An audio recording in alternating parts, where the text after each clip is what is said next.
What's up? How y'all doing? It's Jared. This is a ProTech SBR, which is the short-bladed Rockeye. I called it the short-barreled rifle in my previous video, which is what SBR stands for in the firearms community. And in relationship to this knife and the name SBR, I like short-barreled rifle better, so I'm going to keep calling it that, but doesn't matter. It's the SBR designed by Les George. This thing is dope. I really like this knife. I've come to appreciate this knife much more than I thought I would.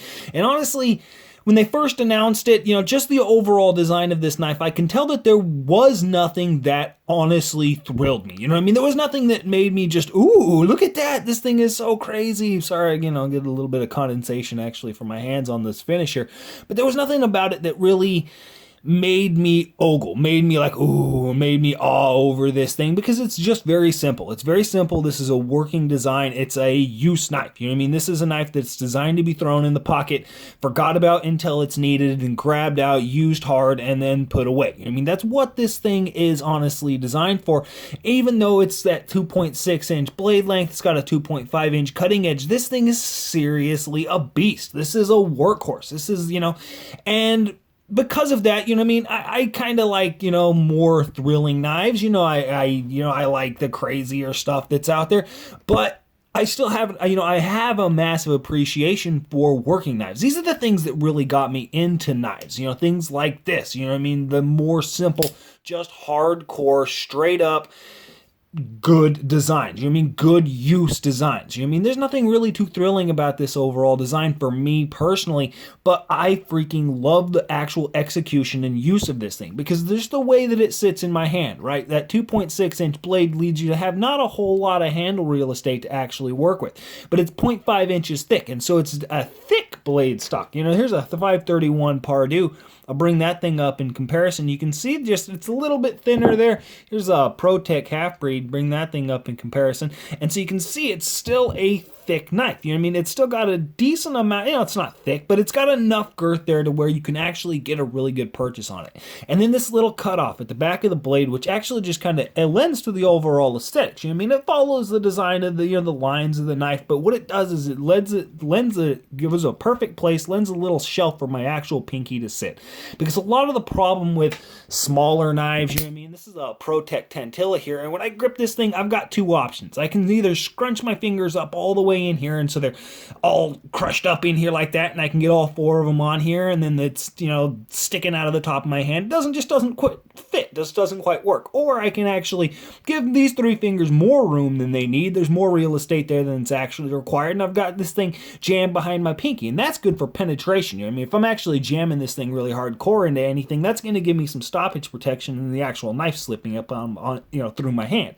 And so that's going to prevent that, which is nice, but it's just not comfortable.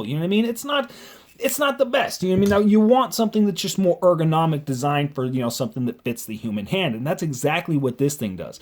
This little bit of taper here, as well as the shelf coming off the back, I get the best of both worlds, because I can still get a full 4-finger grip, wrapped around hardcore, tight on the end or tight onto the handle of this knife. And it's still, my pinky is still sitting right behind it. Because you notice the way that this is cut out, it's still sitting behind the knife. I've still got all of that protection from it actually slipping up. It's not going to go anywhere because my pinky is technically behind the knife, but at the same time, it's sitting in line. There's no separation. There's no messing my hand around to actually get a good grip on the handle of this thing. So even it being short I don't have the largest hands, but they're long and they're lanky. I've got some massive palms, really lanky fingers, and I can still fit them around this knife very comfortably in the majority of positions, majority of cutting positions that I'm going to use. I like this thing for a scalpel grip because that short blade, I've got a lot of control up there on that tip. I can come up and actually just dig into material, whatever kind of slicing, cutting I'm going to do. If you just want a little bit of precision work, I definitely like the shorter blade for that, because I can just kind of sit here and hold it like a pen. It's definitely pretty sick. The action on this thing is freaking ridiculous, because it is a fat piece of steel here, it's like an inch wide, in girth here. So it's decently fat. It's 0.12 inch thick blade stock on this thing. So it's not the thickest blade stock. It's got a decent amount of thickness to it, but it's there's not a whole lot of mass. There's not a whole lot of actual steel here, but there's still a really stout spring in this overall mechanism, as well as just the release, right? That's one thing about ProTech that I really like, and done on a really good push button automatic, is the release, right? Because there's no cushion to it. It's like the trigger on a gun. A really nice 1911 it's like breaking glass, right? There's push it, and it fires, right? There's just no cushion. There's no snap. The button moves, it moves, and the blade fires. Unlike something like this H&K. This is what is this thing? H&K MP5, right?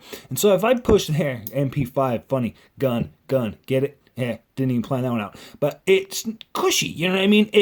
There's a sponginess to it right there when it actually fires. I can feel the blade rounding around that actual button. I can feel that transition to where the blade gets that room to where it can actually slip and the spring can take it out.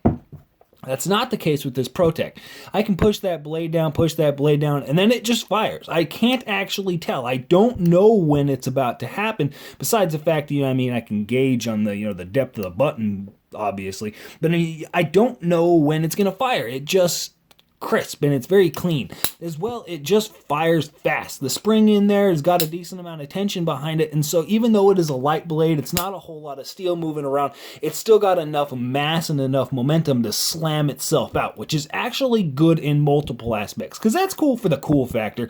It's neat, you can slam this thing open, it opens up quick. Actually, I just did that out of habit. One of the ways that I'll open these things is do it like that. If I don't want to open it quickly, I don't want to intimidate people, I'll open it like that. But there's multiple benefits to that, because there is just a cool factor to having an automatic knife open up that fast. You have the tactical aspect of it. Get that knife out really quick. You have access to your blade. You have access to your defensive weapon, whatever it's going to be. And as well, just the momentum, right? Because if this thing gets gunked up, there's grit, there's grime, there's crud that gets in there, whatever happens to actually get caught up in the mechanism of this knife. Having more spring tension and more momentum in the blade through the entire travel of the knife all the way into that open position just makes it so it has more ability to push crap out of the way, push debris, push whatever may be caught up in that actual little mechanism.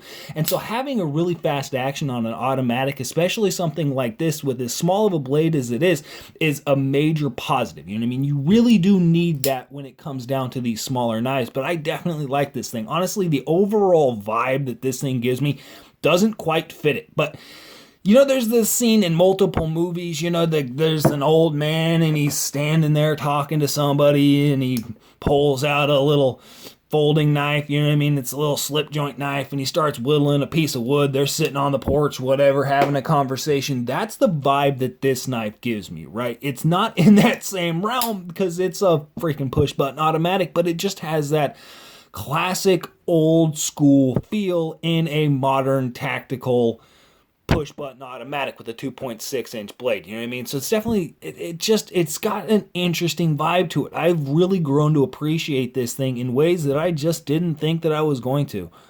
I'm really glad they sent it to me. I got to get this thing from ProTech sent to me for review, and again, I'll say it, this isn't something I would have picked up. Honestly, it's not something that I would have been oohing and awing over, but that was a mistake. That would have been a mistake on my part, because actually having this thing in hand and being able to use it and experience it for an extended period of time now, I've absolutely fallen in love with it.